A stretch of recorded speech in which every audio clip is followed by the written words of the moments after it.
Deliverect idea is similar to any other ideas, listening to your customers, right? So the first time I called POSI was, it's less about tablets, well, hey, people want to move to cloud because you don't want to have a system breaking down. You need to call someone that drives you to your restaurant to change something, right? So that was really the flexibility.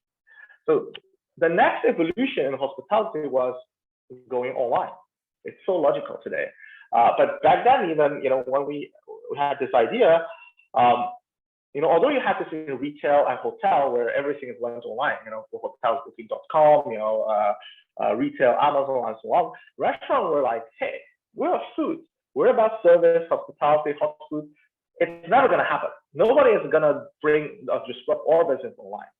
That being said, since 2016, 17, with the growth of Uber Eats, Deliveroo, Grubhub, DoorDash, all these delivery companies, restaurants saw 10, 20, 30, and even more of their revenue coming from these players, right?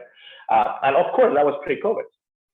So we saw this trend early on where not one or two, but hundreds and thousands of restaurants around the world told me, Zhong, you need to fix this for us.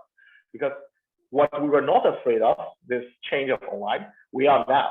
And we need a partner that can help us to navigate this change of world. Because every day there's new online players coming up.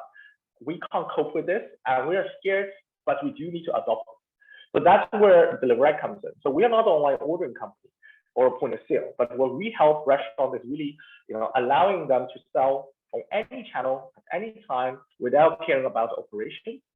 And the result of this is even astonishing because it also helps the online world as well as the offline world, because we're providing API backbone of on-demand food.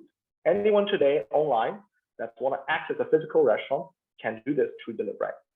And hence, that Deliverect scale very quickly. We're solving a need for multiple parties in a global environment. And then about timing, we started 1 year before COVID happened. So we didn't foresee that. And sometimes, that was the perfect timing, right? If I'm honest, each time you start a company, it takes 6 to 9 months to make the MVP, and then you need a quarter to just, commercialize a bit. So a year is a good time. And after a year, it's time to scale. And of course, besides us scaling and doing that size, the world moved up a couple of years into the future very quickly. So hence, or acceleration has happened even more. And even if I don't want to, we needed to push the gas pedal. And so that's why we're scaling so rapidly.